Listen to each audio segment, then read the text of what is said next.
को जब दुख पड़ता है तो ऐसा लगता है कि भगवान हमारे साथ ऐसा क्यों करता है, हमारे साथ ऐसा क्यों होता है। हमें लगता है कि दुनिया में हम ही सबसे बड़े दुखी हैं, लेकिन ऐसा है नहीं। दूसरों के दुख देखो तो अपना दुख कुछ भी नहीं है, लेकिन जब दुख अपने को आ पड़ता है तो लगता है कि सब हमारे ही साथ हो रहा है, हमारे साथ गलत क्यों हो रहा। ध्यान रखो, संसार में कोई भी सुखी नहीं है। तुम किसी अपरिचित से परिचय कर लो और ज्यादा नहीं 1 घंटे बैठ लो, उसके पास बातचीत कर लो, तो वो परिचय होते होते होते होते धीरे धीरे वो अपने दुखड़े रोने लगेगा कि हमारे यहाँ भी ऐसा ही है, क्या करें, अब तुम तो सब समझते ही हो, व्यापार भी मंदा चल रहा है और ये है तो सुनने का नाम नहीं लेते हैं, हमारी माँ ऐसी और ये ऐसा और वो वैसा, अब क्या करें। तो बैठे बैठे आदमी किस में आ जाता है, दुख में आ जाता है। ऐसा कोई घर, ऐसा कोई परिवार, ऐसा कोई व्यक्ति नहीं है जिसके जीवन में दुख नहीं होता है, सबके जीवन में होता है। यहां जितने लोग बैठे हैं कोई दुख है या नहीं, तुम लोग को बोलो, है ना कि नहीं है? दुख तो है, कोई ना कोई है, सबके अलग अलग होंगे, लेकिन सर्व सुखी कोई है क्या? नहीं। किसी के दुख बाहर दिखते हैं, किसी के दुख भीतर रहते हैं, कोई बोल देता है, कोई नहीं बोल पाता है, कोई झेल लेता है, कोई नहीं झेल पाता है, कोई किसी को बता के हल्का होता है, कोई भीतर ही भीतर रखता है दबा करके। दुखी तो इस संसार में सभी हैं। ध्यान रखना, जब सबके दुख की चिंता करो तो अपना दुख कम हो जाता है। होता है कि नहीं? नहीं होता कि चलो हम ही अकेले नहीं हैं, वो भी तो दुखी है, चलता है ना। यदि संसार में ऐसा होता कि केवल हम ही दुखी और कोई नहीं, तो फिर आदमी दुख को सहन नहीं कर पाता, मर जाता घबरा करके। लेकिन कभी कभी क्या लगता, चलो पड़ोसी का भी तो यही हाल है, तो थोड़ी सी अपने को हिम्मत मिलती है कि हम ही एक अकेले नहीं हैं, दुनिया में हमारे जैसे हजारों पड़े हुए हैं। आदमी को दूसरों से कभी कभी ऐसा होता है कि अपने दुख से ज्यादा दुख किसी का मिल जाए तो अपना दुख हल्का हो जाता है। हमें दूसरों में बहुत इंटरेस्ट है, उसका क्या हो रहा, उसका क्या नहीं हो रहा है, उसके घर में क्या हो रहा, उसके जीवन में क्या नहीं हो रहा है। यदि किसी को घाटा लग गया तो ऊपर से तो दिखाएंगे बहुत बुरा हुआ, अच्छा नहीं हुआ, और मन ही मन क्या चलता है, अब आया मजा, अब आएगा अकल टिकाने लगेगी। बहुत उड़ रहे थे हवाओं में, सीधे मुंह बात नहीं करते थे, अब पता पड़ बाहर से अरे अरे बहुत बुरा हुआ, बहुत बुरा हुआ, ऐसा नहीं होना चाहिए, ये मुंह में राम बगल में छुरी, ऐसे ही आदमी का जीवन है। कब अपने पराये हो जाएं और पराये कब अपने बन जाए। एक बात याद रखना, यदि कोई व्यक्ति किसी व्यक्ति से टूट रहा है और यदि तुमने किसी से सलाह ले ली तो 99% ऐसे मिलेंगे जो इस टूटन को और बढ़ाएंगे, मिटाने वाले कोई नहीं मिलेंगे।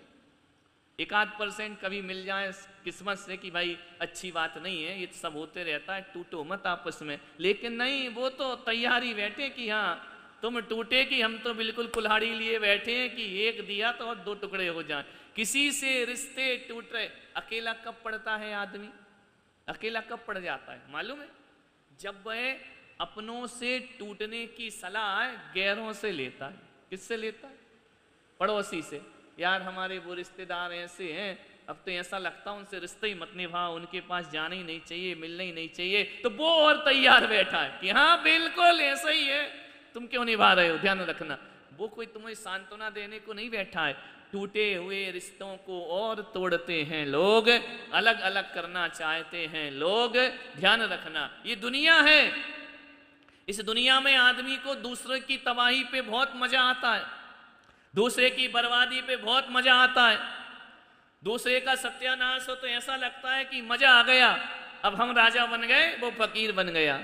ये जो भावनाएं हैं ना, ये मनुष्य के पतन के दुख के कारण हैं। दूसरों में ज्यादा ध्यान मत दो, एक बार क्या हुआ कि यमराज आ गए, दुनिया में आ ही जाते हैं, दिखाई नहीं देते, होते नहीं है कोई यमराज मेमराज, लेकिन कहानी तो कहानी है।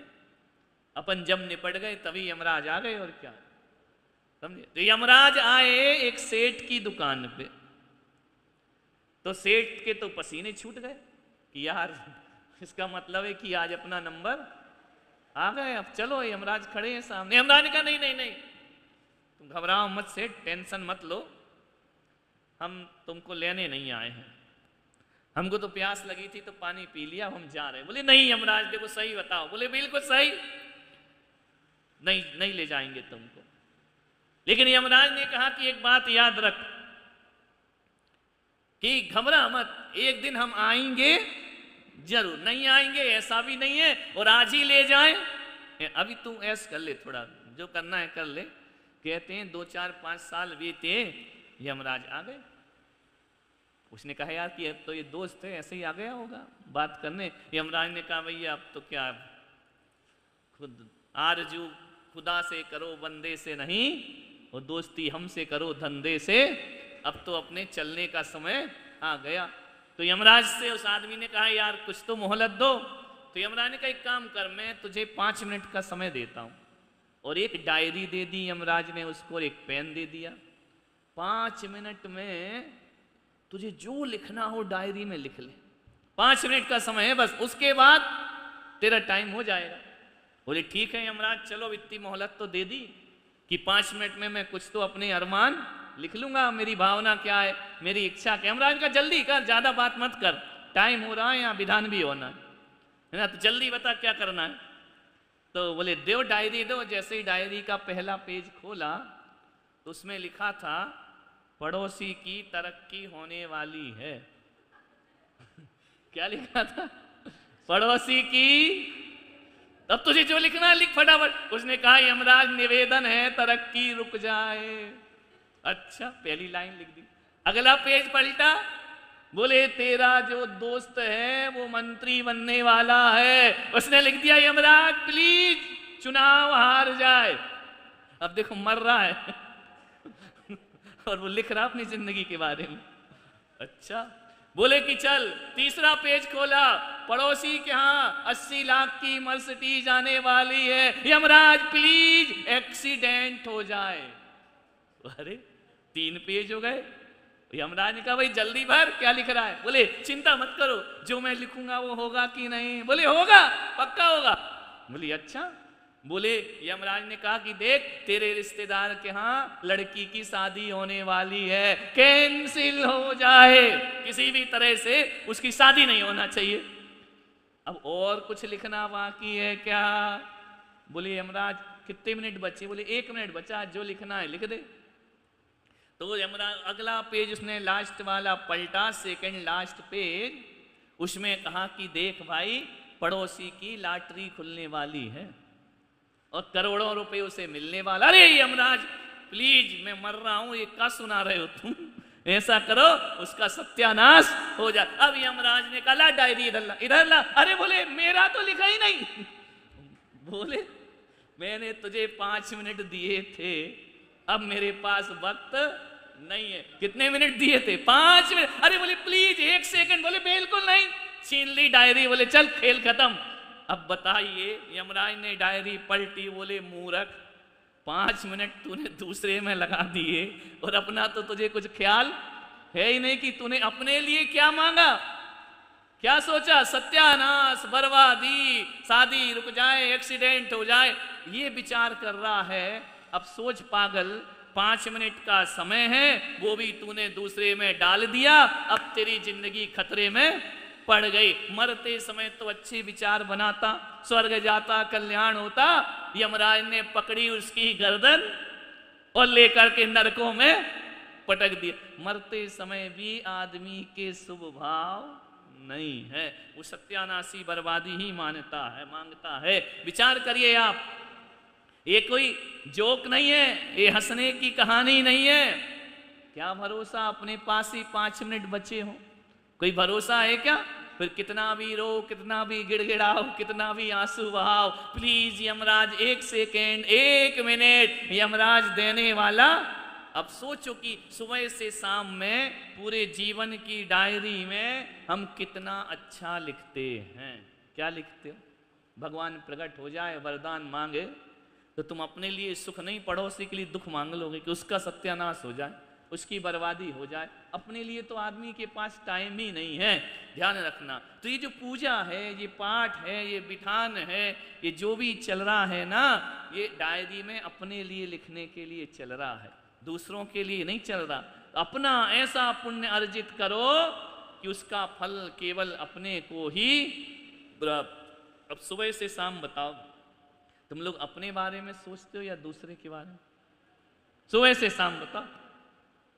हमको आना तो था विधान में, लेकिन वो नहीं आए। अरे उससे क्या लेना देना, तुमको नहीं आया, नहीं आया। तुम आओ, अपना पूजा करो, पुण्य कमाओ। उसने फोन ही नहीं किया, उसने हमें बुलाया ही नहीं है, गाड़ी नहीं मिली। अरे तुम अपना काम करो।